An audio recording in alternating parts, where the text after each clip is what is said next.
नमस्कार दोस्तों, एक बार फिर से स्वागत है आप सभी का मेरे YouTube चैनल स्टडी टूल्स में। तो जैसा कि हम प्रश्नावली 6.4 के क्वेश्चन को सॉल्व कर रहे थे और इस वीडियो लेक्चर में हम प्रश्नावली 6.4 जो कि पेज नंबर 158 पे क्वेश्चन दिया गया है, उसका चौथा क्वेश्चन कि यदि दो समरूप त्रिभुज के क्षेत्रफल बराबर हों तो सिद्ध कीजिए कि वे त्रिभुज सर्वांगसम है। मतलब कि इस क्वेश्चन में कह रहा है कि यदि दो त्रिभुज, हम पहले चित्र बना लेते हैं।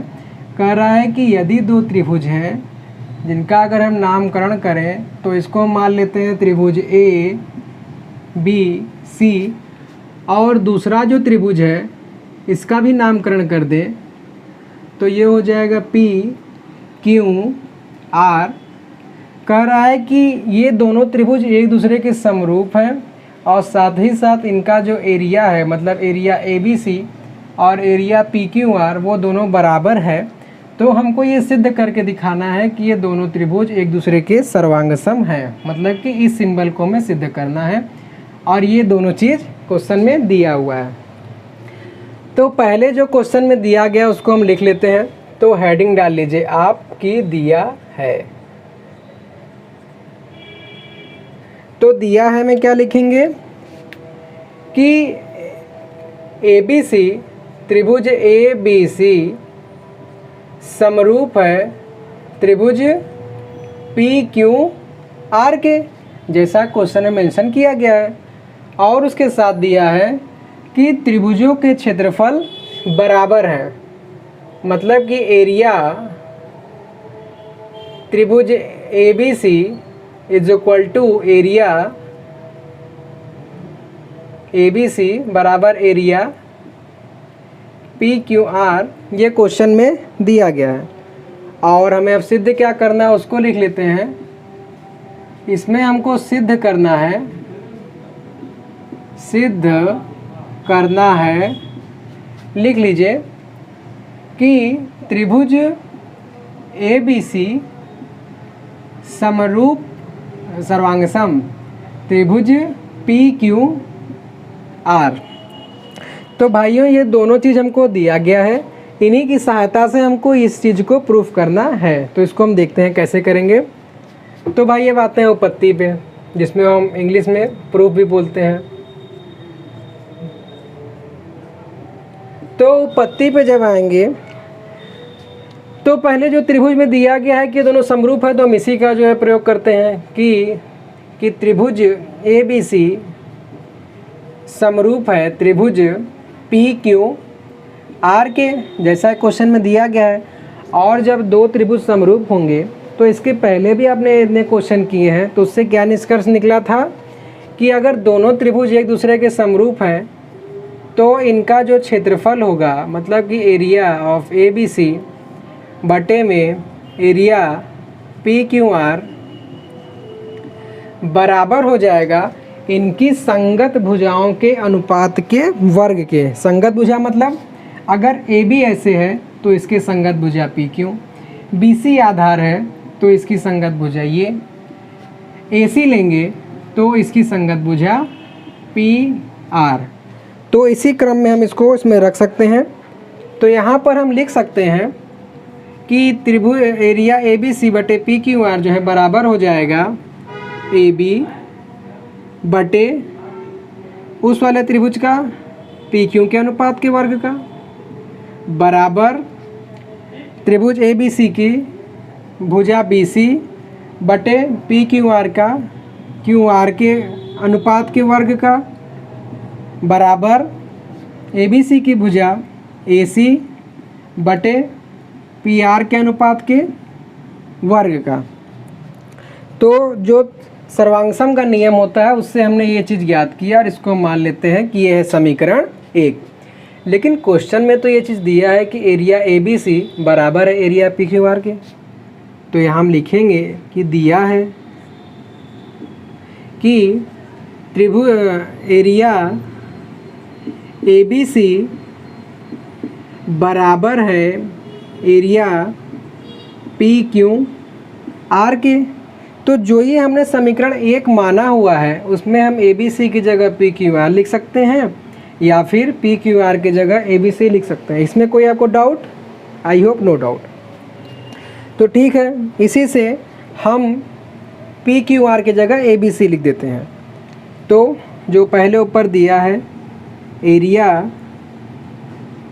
ए बी सी और बटे में इस पी क्यू आर की जगह हम लिख देंगे एरिया, या हिंदी में कहें तो क्षेत्रफल पी क्यू आर बराबर, सेम चीज़ ये इधर ऐसे ही रहेगा, ए बी बटे पी क्यू का स्क्वायर बराबर बी सी बटे क्यू आर का स्क्वायर बराबर ए सी बटे पी आर का स्क्वायर। इतना हो गया। तो अब हम देख रहे हैं कि यहाँ पी क्यू आर की जगह हमने क्या लिखा है? ए बी सी लिखा है। तो पी क्यू आर की जगह हम ए बी सी जब लिखेंगे तो ये पूरा पोर्शन तो कट गया एक दूसरे से, क्योंकि ऊपर नीचे समान मात्रा आ गई। तो कट के यहाँ क्या बचा? एक बचा। तो कहने का मतलब ये है कि अब ये का स्क्वायर, ये का स्क्वायर, ये का स्क्वायर बराबर हो गया एक के। तो इसी चीज़ को हम ये लिख सकते हैं यहाँ से कि इसलिए ए बी बटे पी क्यू का वर्ग बराबर हो जाएगा बी सी बटे क्यू आर का वर्ग बराबर ए सी बटे पी आर के वर्ग का, और इसको सॉल्व करके जो एक आया था सबके बराबर एक हो जाएगा। अब आप ये बताइए, एक की एक क्वालिटी ये होती है कि उसको चाहे हम क्यूब करें, मतलब कि चाहे घन करें, या फिर चाहे उसको स्क्वायर करें, अर्थात कि उसका वर्ग करें, उसका मान क्या आएगा? एक ही आएगा। तो हम इस एक को एक का स्क्वायर के रूप में भी तो लिख सकते हैं, है कि नहीं? तो अब हम देख रहे हैं सभी स्क्वायर में हैं, तो हम सभी पक्षों का वर्गमूल जब ले लेंगे, मतलब कि जब करनी लगा देंगे सभी में, तो करनी लगाने पे क्या होगा? सभी पक्षों का करनी लगा देंगे तो सभी का वर्ग ये सब कैंसिल हो जाएगा। तो यहाँ से क्या बचेगा? ए बी बटे पी क्यू बराबर बी सी बटे क्यू आर बराबर ए सी बटे P R is equal to, ये वर्ग हट के एक हो गया। अगर आपको नहीं पता तो मैं आपको एक बता देता हूँ कैसे हुआ, कि ये ए बी बटे पी क्यू का स्क्वायर है, और 1/2 का मतलब होता है इस पूरे के घात 1/2, इस करनी का मतलब होता है इस पूरे के घात 1/2। तो ये अंश का 2 हर से कट गया, तो ए बी बटे पी क्यू के घात तो 1 हो गया, मतलब कि ये 1 हो गया। तो इसी चीज़ को हमने जो दिखाया है इसको हम आगे लिख लेते हैं। तो यहाँ से हो जाएगा ए बी बटे पी क्यू बराबर बी सी बटे क्यू आर बराबर ए सी बटे पी आर बराबर 1। अब जैसा कि हम देख रहे हैं चारों पद एक दूसरे के बराबर हैं, लेकिन हल करने के लिए अगर हम किसी भी चीज़ की तुलना करते हैं तो हमको केवल 2 ही पद चाहिए होता है। तो हम बारी बारी से जब ए बी बटे पी क्यू को 1 के बराबर लेंगे तो यहाँ से हो जाएगा ए बी बटे P Q is equal to 1। तो यहाँ से निष्कर्ष क्या निकलेगा? इस पी क्यू का गुणा 1 में हो जाएगा, तो यहाँ से हो जाएगा ए बी बराबर पी क्यू। और इसी तरीके से हम इसको जब इसके बराबर करेंगे, इसको जब इसके बराबर करेंगे तो सब का मान यही आएगा। तो यहाँ हम लिख सकते हैं कि इसी प्रकार क्या हो जाएगा? बी सी बटे Q R is equal to 1 से बी सी बराबर क्यू आर और ए सी बराबर पी आर। तो कहने का मतलब ये है कि ए बी बराबर पी क्यू है, ये वाली भुजा इस वाली भुजा के बराबर हो गया। बी सी बराबर क्यू आर है, नीचे का भुजा इस वाले भुजा के बराबर हो गया। ए सी बराबर पी आर है, ये वाली भुजा इस वाले भुजा के बराबर हो गया। तो सर्वांग समता का ये नियम होता है कि अगर किसी त्रिभुज की तीनों भुजाएं एक दूसरे के अगर बराबर हम दिखा दें तो वो त्रिभुज आपस में क्या होंगी? सर्वांगसम होंगी। तो इसी निष्कर्ष से हम कह सकते हैं अतः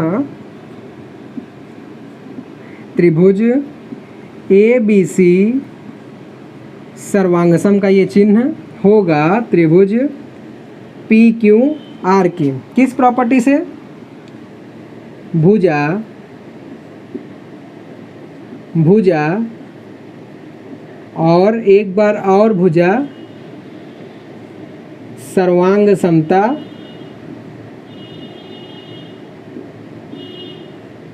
नियम से, जिस नियम का हमने यूज किया। तो इस प्रकार जो क्वेश्चन में पूछा गया था वो हमने सिद्ध करके दिखा दिया। तो यहाँ हम लिख सकते हैं, इंग्लिश में लिखे तो प्रूव इट, या फिर हिंदी में लिखे तो इति सिद्धम। तो दोस्तों इस प्रकार से आज हमने इस क्वेश्चन नंबर 4 को भी सॉल्व कर लिया। आशा करता हूँ कि बताया गया सॉल्यूशन आपको समझ में आया होगा। तो प्लीज़ वीडियो को लाइक, शेयर और कमेंट करने में कोई कमी मत कीजिएगा। और अब मिलते हैं आगे के वीडियो लेक्चर में एक नए सवाल के साथ। So thanks for watching.